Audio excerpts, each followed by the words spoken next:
Hello నమస్తే and welcome back.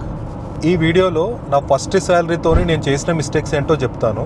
So బీటెక్లో ఉన్నప్పుడే పాకెట్ మనీ కోసం I use to give home tuitions and స్కూల్స్లో కేర్ టేకర్ లాగా అట్లా చేస్తుండే. ఆ టైంలో 500 నుంచి 2000 రూపీస్ వచ్చేది. ఒక స్టూడెంట్కి 2000 రూపీస్ అంటే ఎక్కువనే.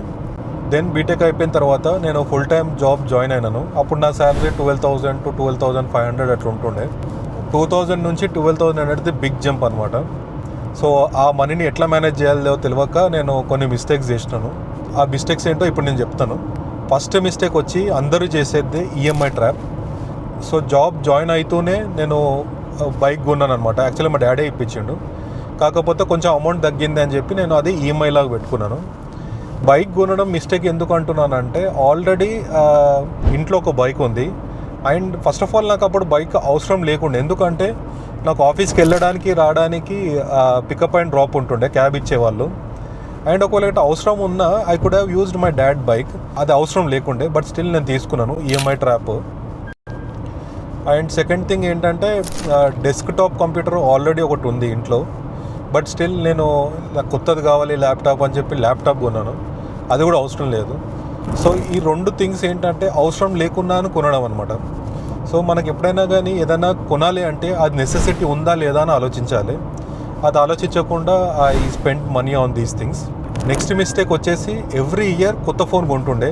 మార్కెట్లోకి అప్పట్లో కొత్తగా ఏ ఆండ్రాయిడ్ వచ్చినా కానీ, కొత్త ఫీచర్స్ వచ్చింది అంటే ఓకే దీంట్లో కొత్త ఆండ్రాయిడ్ వర్షన్ ఉంది అండ్ కొత్త అప్గ్రేడెడ్ ర్యామ్ ఇట్లాంటివి ఉంటుండే. అప్పట్లో ఆండ్రాయిడ్ ఫోన్స్ ఒక 10,000 లెస్ దెన్ 10,000 వచ్చేటివి అనమాట. అట్లా ప్రతి ఇయర్ కొంటుండే. ఆ కొన్న ఫోన్స్, ఎవ్రీ ఇయర్ కొన్న ఫోన్స్ రివ్యూ చేసి యూట్యూబ్లో పెట్టినా అయిపోతుండేమో ఇప్పటి వరకు. నంబర్ 3 మిస్టేక్ ఏంటంటే ఎంటర్టైన్మెంట్. టోల్గేట్ వస్తుంది, దాని తర్వాత మాట్లాడదాం. నంబర్ 3 మిస్టేక్ నుంచి మాట్లాడదాం. నంబర్ 3 మిస్టేక్ ఏంటంటే ఎంటర్టైన్మెంట్. సో ఫ్రెండ్స్తో బయట తిరగడం, మూవీస్ అని, రెస్టారెంట్స్ అని ఇట్లాంటివి. సో ఫ్రెండ్స్తో బయట తిరగడం ఇదంతా మిస్టేక్ అనను. దీనికంటే ముందు ఇంపార్టెంట్ థింగ్స్ చేయాల్సింది అవి చేయలేదు. సో ఆ ఇంపార్టెంట్ థింగ్స్ ఏంటంటే, number 1 insurance and number 2 investments. So ఈ రెండు కూడా నేను చేయలేదన్నమాట. ఈ రెండు చేయకుండా ఇవన్నీ మిస్టేక్స్ చేసినాను. So number 1 insurance.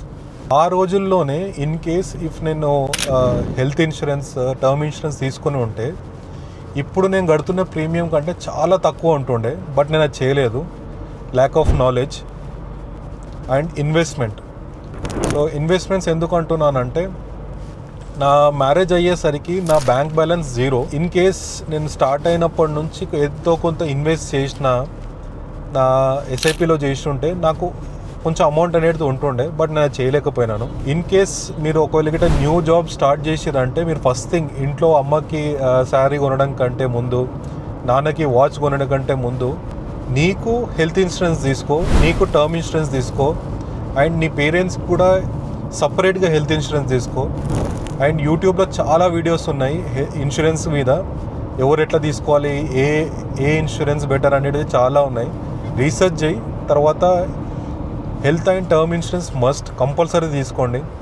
అండ్ ఎస్ఐపీస్లో కానీ స్టాక్ మార్కెట్లో కానీ ఇన్వెస్ట్ చేసే కంటే ముందు ఈ టైంలో check if you can invest on yourself. Life స్టైల్ని అప్గ్రేడ్ కంటే కూడా నీ స్కిల్స్ని అప్గ్రేడ్ చేసుకోగలుగుతావా లేదా, దానికి సంబంధించిన కోర్సెస్కి డబ్బులు అవుతాయా లేదా చూసుకొని అవిటి మీద ఇన్వెస్ట్ చేయు.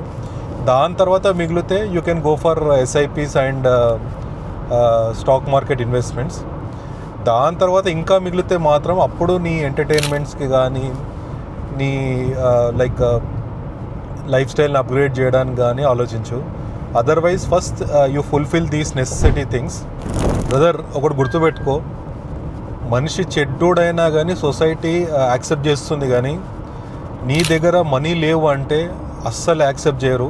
సొంత ఫ్యామిలీ కూడా నిన్ను కేర్ చేయదన్నమాట. అది గుర్తుపెట్టుకో. This is the harsh truth. So save your money and invest properly. Hope ఈ వీడియో మీకు నచ్చింది అనుకుంటున్నాను. ఇన్ కేస్ ఎవరైనా న్యూగా జాబ్ స్టార్ట్ చేసి ఉంటే ఈ వీడియోని షేర్ చేయండి. And if you are new to this channel, ఇట్లాంటి వాల్యూ కంటెంట్ మీకు కావాలనుకుంటే సబ్స్క్రైబ్ చేసుకోండి. నెక్స్ట్ వీడియోలో నా బ్యాంకింగ్ సిస్టమ్ ఎట్లా ఉంది, నా ప్రాపర్ మనీ మేనేజ్మెంట్ సిస్టమ్ మీకు షేర్ చేస్తాను. ఎన్ని అకౌంట్స్ వాడాలి అండ్ ఏ అకౌంట్ దేనికోసం వాడాలని డీటెయిల్గా చెప్తాను. Subscribe to my channel and thanks for your support.